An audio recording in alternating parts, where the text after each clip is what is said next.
Voici le graphique obtenu au cours du TP2, variation de l'activité respiratoire et de l'activité cardiaque au cours d'un effort physique.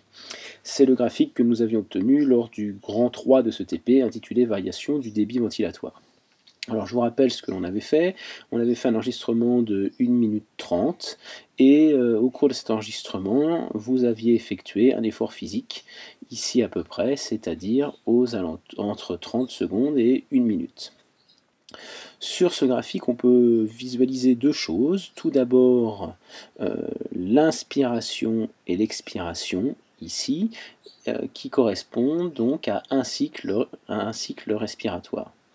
Si on compte alors durant les 30 premières secondes de l'enregistrement le nombre de cycles respiratoires effectués, on peut en dénombrer ici 1, 2, 3, 4, 5, 6, 7, 8, 9, 10 cycles respiratoires en 30 secondes, soit 20 cycles respiratoires en 1 minute. Ces valeurs sont celles obtenues au repos.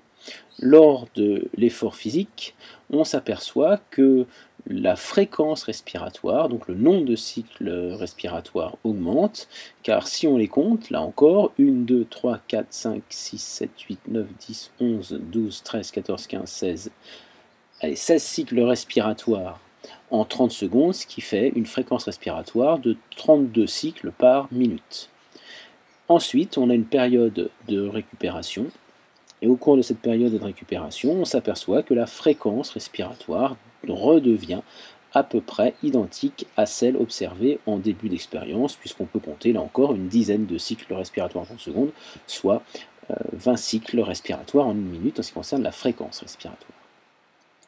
Autre valeur observée, celle qui est indiquée en ordonnée.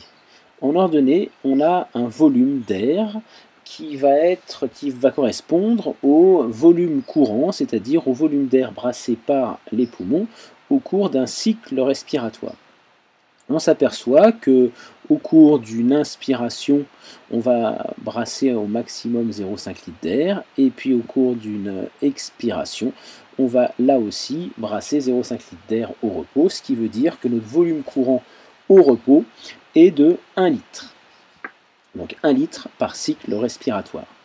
Quand on fait un effort physique, on s'aperçoit que ce volume courant augmente, puisqu'il passe, là encore je vais donner des valeurs moyennes, il passe en gros à, si on regarde ici, un maximum de 1 litre par minute jusqu'à 1 litre aussi pour l'expiration, ce qui veut dire qu'on a 2 litres par cycle respiratoire. Donc on a, au cours de l'effort physique, un volume courant qui avoisine les 2 litres par cycle.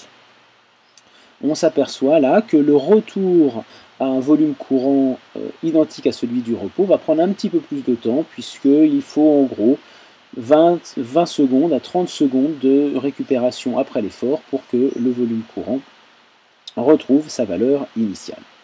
Avec ces deux paramètres, on peut calculer le débit ventilatoire qui va être le produit de la fréquence respiratoire par le volume courant. Donc au cours d'un exercice physique, on s'aperçoit que le débit ventilatoire augmente du fait de l'augmentation conjointe de la fréquence respiratoire et du volume courant. Tout ceci sera expliqué dans la vidéo de cours que vous pouvez d'ores et déjà visualiser sur le site moransvt.fr.